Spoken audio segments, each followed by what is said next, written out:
ನಮಸ್ಕಾರ ಎಲ್ರಿಗೂ. ಶೋಭಾನಯೋಗದ ಸಂಕಷ್ಟಹರ ಚತುರ್ಥಿಯಂದು ನಾವು ಗಣೇಶ ಅಷ್ಟೋತ್ತರ ಶತನಾಮ ಸ್ತೋತ್ರವನ್ನು ಕೇಳುವ. ಈ ದಿನ ಈ ಮಂತ್ರವನ್ನು ಬೆಳಿಗ್ಗೆ ಹಾಗೂ ಸಾಯಂಕಾಲ 7 ಬಾರಿ ಕೇಳಿದ್ರೆ ಸರ್ವ ಕಾರ್ಯ ಸಿದ್ಧಿಯಾಗ್ತದೆ, ವಾಂಛಿತ ಫಲ ಪ್ರಾಪ್ತಿಯಾಗ್ತದೆ. ಮಕ್ಕಳಲ್ಲಿ ಹಾಗೂ ದೊಡ್ಡವರಲ್ಲೂ ಚತುರತೆ ಬರ್ತದೆ, ಭಕ್ತರ ವಿಘ್ನಗಳು ನಾಶವಾಗ್ತವೆ. ಯಾವ ವರದಾನ ಬೇಕೋ ಆ ವರದಾನ ದೊರೆಯುತ್ತದೆ. ಶ್ರೀ ಅಂದರೆ ಸಂಪತ್ತು ಪ್ರಾಪ್ತಿಯಾಗ್ತದೆ, ಕಲಿದೋಷಗಳು ಕಳೆದು ಹೋಗ್ತವೆ, ಪಾಪ ಪರಿಹಾರವಾಗ್ತದೆ, ಭಯನಾಶವಾಗ್ತದೆ, ಜ್ಞಾನ ಮತ್ತು ಆನಂದ ಲಭಿಸ್ತದೆ.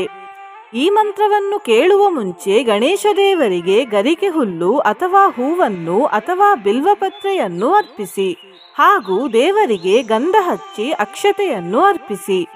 ಈ ರೀತಿ ಮಾಡಿದ್ರೆ ತುಂಬಾ ಬೇಗ ಫಲಪ್ರಾಪ್ತಿಯಾಗ್ತದೆ. ಈ ಮಂತ್ರವನ್ನು ಭಕ್ತಿಯಿಂದ ಕೇಳುವುದು ತುಂಬಾ ಮುಖ್ಯ. ಹಾಗಾಗಿ ನಿಮ್ಗೆ ಹೂವು, ಗಂಧ, ಅಕ್ಷತೆಯನ್ನು ಗಣೇಶ ದೇವರಿಗೆ ಅರ್ಪಿಸ್ಲಿಕ್ಕಾಗದಿದ್ರೂ ಈ ಮಂತ್ರವನ್ನು ಭಕ್ತಿಯಿಂದ ಕೇಳಿ. ನಿನ್ನೆ ನಾನು ಕೇಳಿದ ಪ್ರಶ್ನೆ, ಪುಷ್ಯ ನಕ್ಷತ್ರದ ಇನ್ನೊಂದು ಹೆಸರೇನು ಅಂತ. ಈ ಪ್ರಶ್ನೆಗೆ ಸರಿ ಉತ್ತರ ಎ ತಿಷ್ಯ. ಸರಿ ಉತ್ತರ ಕೊಟ್ಟವರಲ್ಲಿ ಒಬ್ಬರ ಹೆಸರು ರಘು ಕೆ ಭಟ್.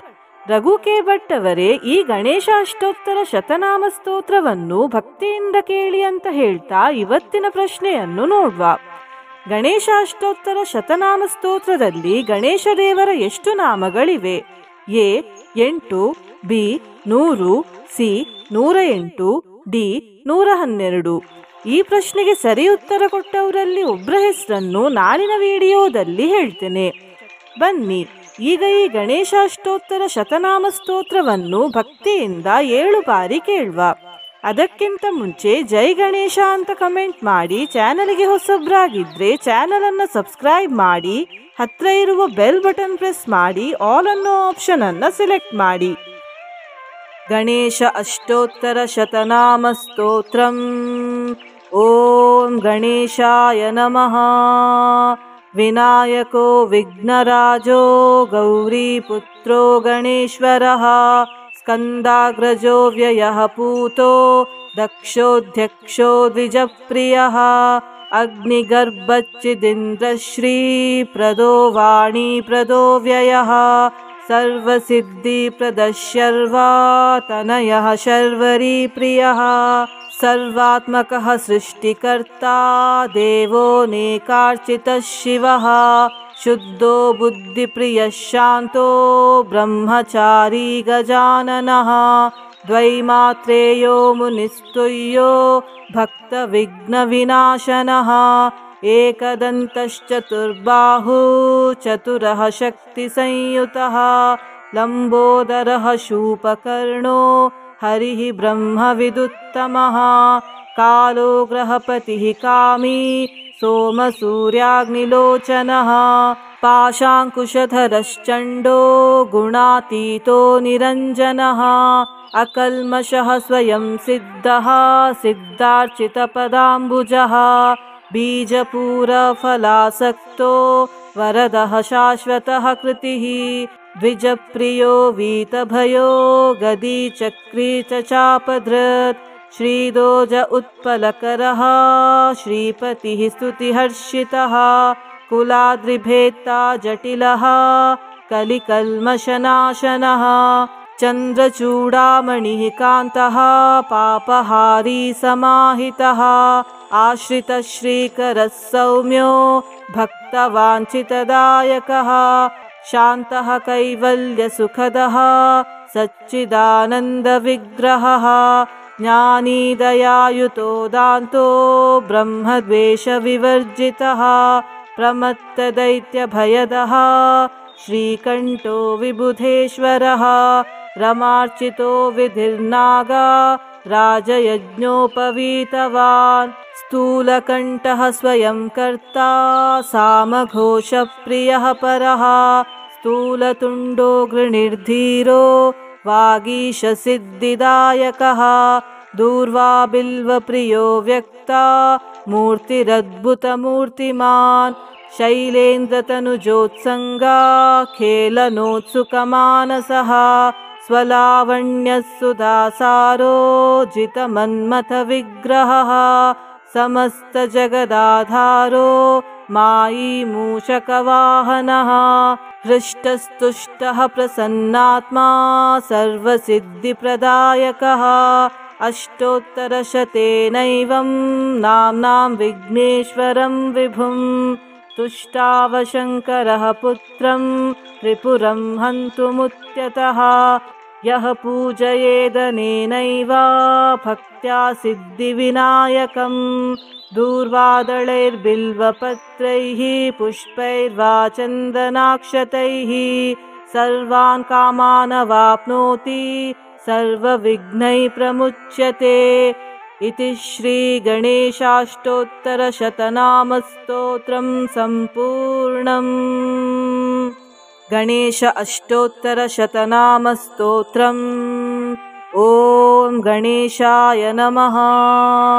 विनायको विघ्नराजो गौरीपुत्रो गणेश्वरः स्कन्दाग्रजो व्ययः पूतो दक्षोऽध्यक्षो द्विजप्रियः अग्निगर्भच्चिदिन्द्रश्रीप्रदो वाणीप्रदो व्ययः सर्वसिद्धिप्रदः शर्वातनयः शर्वरीप्रियः सर्वात्मकः सृष्टिकर्ता देवोऽनेकार्चितः शिवः शुद्धो बुद्धिप्रियः शान्तो ब्रह्मचारी गजाननः द्वैमात्रेयो मुनिस्तुल्यो भक्तविघ्नविनाशनः एकदन्तश्चतुर्बाहु चतुरः शक्तिसंयुतः लम्बोदरः शूपकर्णो हरिः ब्रह्मविदुत्तमः कालो ग्रहपतिः कामी सोमसूर्याग्निलोचनः पाशाङ्कुशधरश्चण्डो गुणातीतो निरञ्जनः अकल्मषः स्वयं सिद्धः सिद्धार्चितपदाम्बुजः बीजपूरफलासक्तो वरदः शाश्वतः कृतिः द्विजप्रियो वीतभयो गदी चक्री च चापधृत् श्रीदोज उत्पलकरः श्रीपतिः स्तुतिहर्षितः कुलाद्रिभेत्ता जटिलः कलिकल्मषनाशनः चन्द्रचूडामणिः कान्तः पापहारी समाहितः आश्रितश्रीकरः सौम्यो भक्तवाञ्छितदायकः शान्तः कैवल्यसुखदः सच्चिदानन्दविग्रहः ज्ञानी दयायुतो दान्तो ब्रह्मद्वेषविवर्जितः प्रमत्तदैत्यभयदः श्रीकण्ठो विबुधेश्वरः रमार्चितो विधिर्नागा राजयज्ञोपवीतवान् स्थूलकण्ठः स्वयं कर्ता सामघोषप्रियः परः स्थूलतुण्डो गृणीर्धीरो वागीशसिद्धिदायकः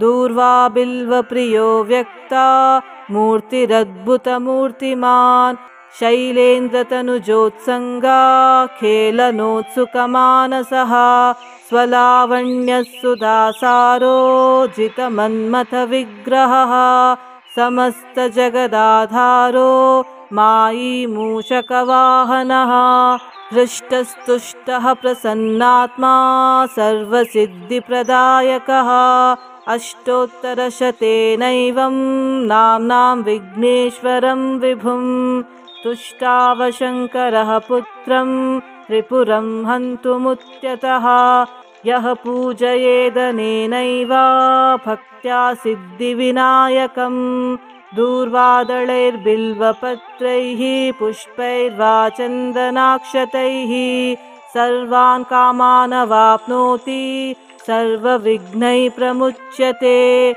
इति श्रीगणेशाष्टोत्तरशतनामस्तोत्रं सम्पूर्णम्।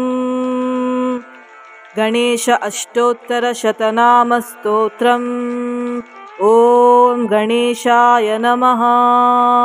विनायको विघ्नराजो गौरीपुत्रो गणेश्वरः स्कन्दाग्रजो व्ययः पूतो दक्षोऽध्यक्षो द्विजप्रियः अग्निगर्भच्चिदिन्द्रश्रीप्रदो वाणीप्रदो व्ययः सर्वसिद्धिप्रदः शर्वातनयः शर्वरीप्रियः सर्वात्मकः सृष्टिकर्ता देवोऽनेकार्चितः शिवः शुद्धो बुद्धिप्रियः शान्तो ब्रह्मचारी गजाननः द्वैमात्रेयो मुनिस्तुल्यो भक्तविघ्नविनाशनः एकदन्तश्चतुर्बाहु चतुरः शक्तिसंयुतः लम्बोदरः शूपकर्णो हरिः ब्रह्मविदुत्तमः कालो ग्रहपतिः कामी सोमसूर्याग्निलोचनः पाशाङ्कुशधरश्चण्डो गुणातीतो निरञ्जनः अकल्मषः स्वयं सिद्धः सिद्धार्चितपदाम्बुजः बीजपूरफलासक्तो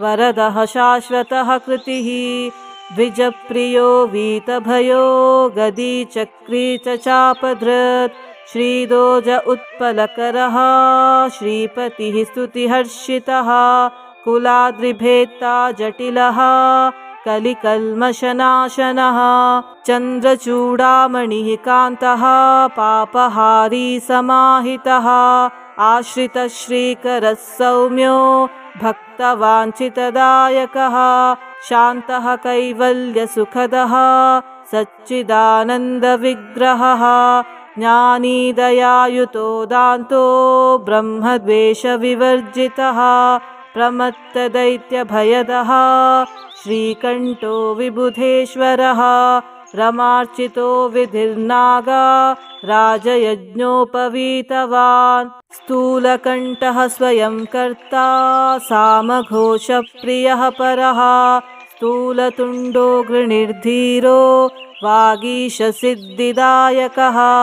दूर्वाबिल्वप्रियो व्यक्ता मूर्तिरद्भुतमूर्तिमान् शैलेन्द्रतनुजोत्सङ्गा खेलनोत्सुकमानसः स्वलावण्यः सुधासारो जितमन्मथविग्रहः समस्तजगदाधारो मायी मूषकवाहनः हृष्टस्तुष्टः प्रसन्नात्मा सर्वसिद्धिप्रदायकः अष्टोत्तरशतेनैवं नाम्नां विघ्नेश्वरं विभुं तुष्टावशङ्करः पुत्रं त्रिपुरं हन्तुमुद्यतः यः पूजयेदनेनैव भक्त्या सिद्धिविनायकं दूर्वादलैर्बिल्वपत्रैः पुष्पैर्वा चन्दनाक्षतैः सर्वान् कामानवाप्नोति सर्वविघ्नैः प्रमुच्यते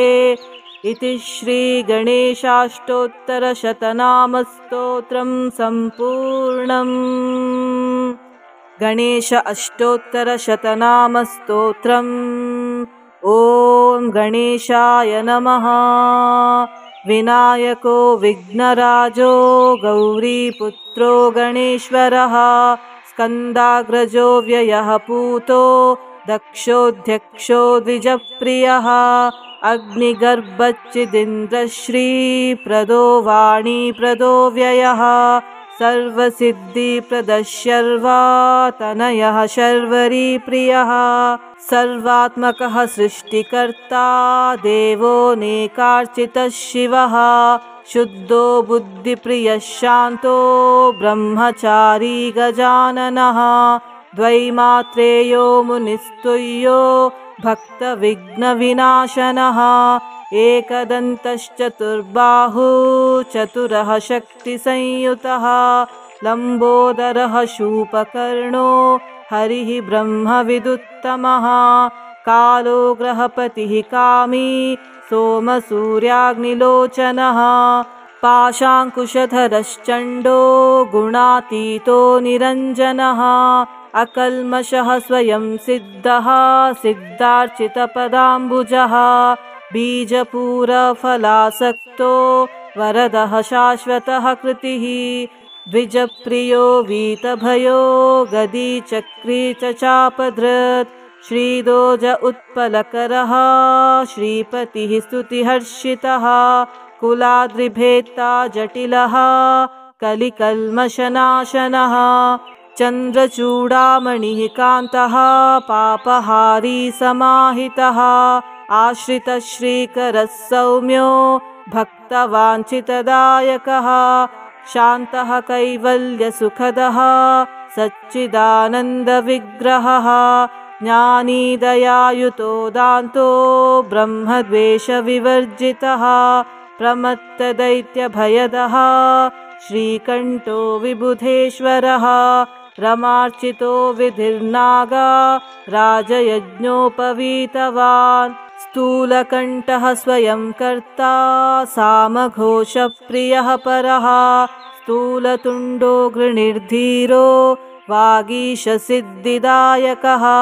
दूर्वा बिल्वप्रियो व्यक्ता मूर्तिरद्भुतमूर्तिमान् शैलेन्द्रतनुजोत्सङ्गा खेलनोत्सुकमानसः स्वलावण्यः सुधासारो जितमन्मथविग्रहः समस्तजगदाधारो मायी मूषकवाहनः हृष्टस्तुष्टः प्रसन्नात्मा सर्वसिद्धिप्रदायकः अष्टोत्तरशतेनैवं नाम्नां विघ्नेश्वरं विभुं तुष्टावशङ्करः पुत्रं त्रिपुरं हन्तुमुद्यतः यः पूजयेदनेनैव भक्त्या सिद्धिविनायकं दूर्वादलैर्बिल्वपत्रैः पुष्पैर्वा चन्दनाक्षतैः सर्वान् कामानवाप्नोति सर्वविघ्नैः प्रमुच्यते इति श्रीगणेशाष्टोत्तरशतनामस्तोत्रं सम्पूर्णम्। गणेश अष्टोत्तरशतनामस्तोत्रम्। ॐ गणेशाय नमः।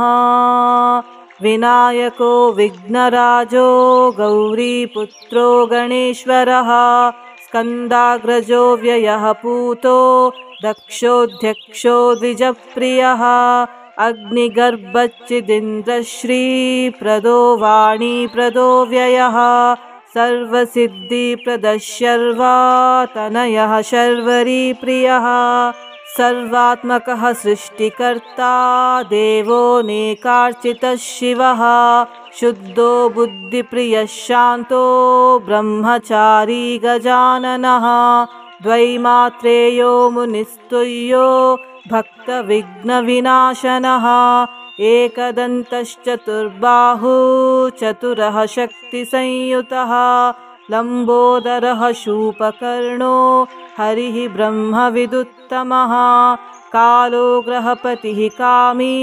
सोमसूर्याग्निलोचनः पाशाङ्कुशधरश्चण्डो गुणातीतो निरञ्जनः अकल्मषः स्वयं सिद्धः सिद्धार्चितपदाम्बुजः बीजपूरफलासक्तो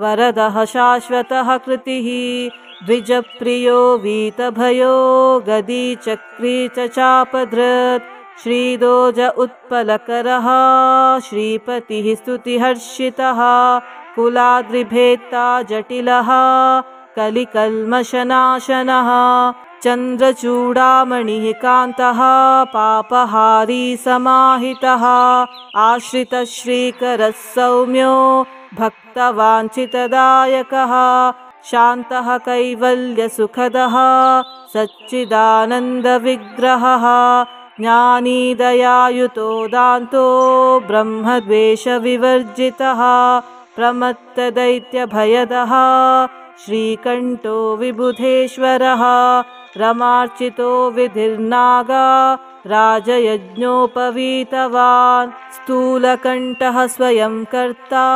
सामघोषप्रियः परः स्थूलतुण्डो गृणीर्धीरो वागीशसिद्धिदायकः दूर्वा बिल्वप्रियो व्यक्ता मूर्तिरद्भुतमूर्तिमान् शैलेन्द्रतनुजोत्सङ्गा खेलनोत्सुकमानसः स्वलावण्यः सुधासारो जितमन्मथविग्रहः समस्तजगदाधारो मायी मूषकवाहनः हृष्टस्तुष्टः प्रसन्नात्मा सर्वसिद्धिप्रदायकः अष्टोत्तरशतेनैवं नाम्नां विघ्नेश्वरं विभुं तुष्टावशङ्करः पुत्रं त्रिपुरं हन्तुमुद्यतः यः पूजयेदनेनैव भक्त्या सिद्धिविनायकम् दूर्वादलैर्बिल्वपत्रैः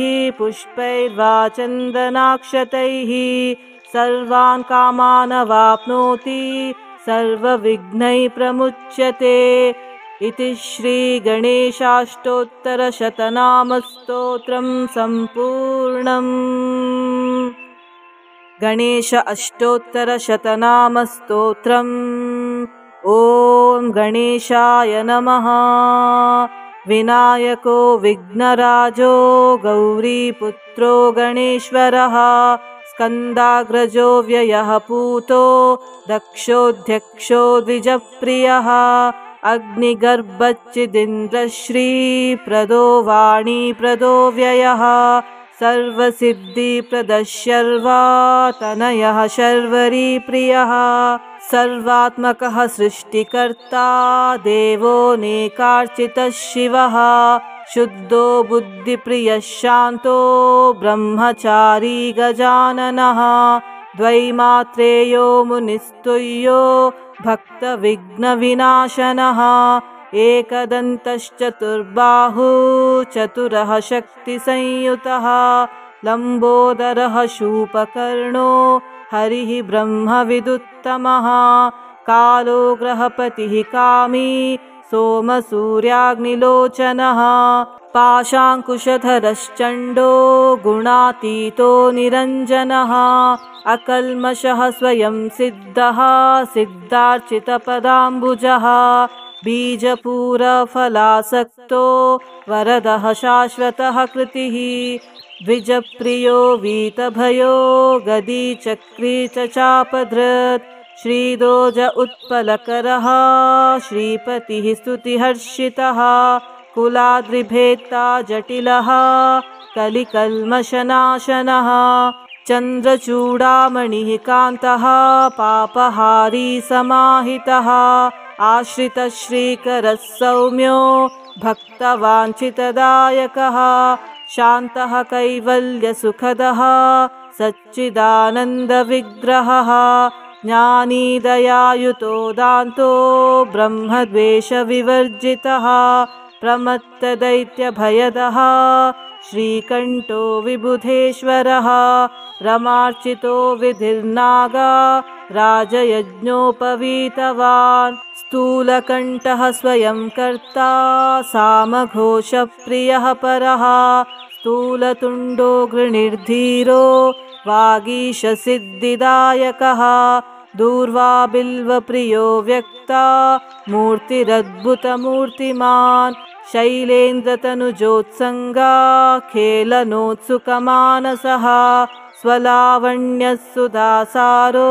जितमन्मथविग्रहः समस्तजगदाधारो मायी मूषकवाहनः हृष्टस्तुष्टः प्रसन्नात्मा सर्वसिद्धिप्रदायकः अष्टोत्तरशतेनैवं नाम्नां विघ्नेश्वरं विभुं तुष्टावशङ्करः पुत्रं त्रिपुरं हन्तुमुद्यतः यः पूजयेदनेनैव भक्त्या सिद्धिविनायकम् दूर्वादलैर्बिल्वपत्रैः पुष्पैर्वा चन्दनाक्षतैः सर्वान् कामानवाप्नोति सर्वविघ्नैः प्रमुच्यते इति श्रीगणेशाष्टोत्तरशतनामस्तोत्रं सम्पूर्णम्। गणेश अष्टोत्तरशतनामस्तोत्रम्। ॐ गणेशाय नमः। विनायको विघ्नराजो गौरीपुत्रो गणेश्वरः स्कन्दाग्रजो व्ययः पूतो दक्षोऽध्यक्षो द्विजप्रियः अग्निगर्भच्चिदिन्द्रश्रीप्रदो वाणीप्रदो व्ययः सर्वसिद्धिप्रदः शर्वा तनयः शर्वरीप्रियः सर्वात्मकः सृष्टिकर्ता देवो नेकार्चितः शिवः शुद्धो बुद्धिप्रियः शान्तो ब्रह्मचारी गजाननः द्वैमात्रेयो मुनिस्तुल्यो भक्तविघ्नविनाशनः एकदन्तश्चतुर्बाहु चतुरः शक्तिसंयुतः लम्बोदरः शूपकर्णो हरिः ब्रह्मविदुत्तमः कालो ग्रहपतिः कामी सोमसूर्याग्निलोचनः पाशाङ्कुशधरश्चण्डो गुणातीतो निरञ्जनः अकल्मषः स्वयं सिद्धः सिद्धार्चितपदाम्बुजः बीजपूरफलासक्तो वरदः शाश्वतः कृतिः द्विजप्रियो वीतभयो गदीचक्री च चापधृत् श्रीदोज उत्पलकरः श्रीपतिः स्तुतिहर्षितः कुलाद्रिभेत्ता जटिलः कलिकल्मषनाशनः चन्द्रचूडामणिः कान्तः पापहारी समाहितः आश्रितः श्रीकरः सौम्यो भक्तवाञ्छितदायकः शान्तः कैवल्यसुखदः सच्चिदानन्दविग्रहः ज्ञानी दयायुतो दान्तो ब्रह्मद्वेषविवर्जितः प्रमत्तदैत्यभयदः श्रीकण्ठो विबुधेश्वरः रमार्चितो विधिर्नागा राजयज्ञोपवीतवान् स्थूलकण्ठः स्वयं कर्ता सामघोषप्रियः परः स्थूलतुण्डो गृणीर्धीरो वागीशसिद्धिदायकः दूर्वा बिल्वप्रियो व्यक्ता मूर्तिरद्भुतमूर्तिमान् शैलेन्द्रतनुजोत्सङ्गा खेलनोत्सुकमानसः स्वलावण्यः सुदासारो जितमन्मथविग्रहः समस्तजगदाधारो मायी मूषकवाहनः हृष्टस्तुष्टः प्रसन्नात्मा सर्वसिद्धिप्रदायकः अष्टोत्तरशतेनैवं नाम्नां विघ्नेश्वरं विभुं तुष्टावशङ्करः पुत्रं त्रिपुरं हन्तुमुद्यतः यः पूजयेदनेनैव भक्त्या सिद्धिविनायकम् दूर्वादलैर्बिल्वपत्रैः पुष्पैर्वा चन्दनाक्षतैः सर्वान् कामानवाप्नोति सर्वविघ्नैः प्रमुच्यते इति श्रीगणेशाष्टोत्तरशतनामस्तोत्रं सम्पूर्णम्। ಧನ್ಯವಾದಗಳು।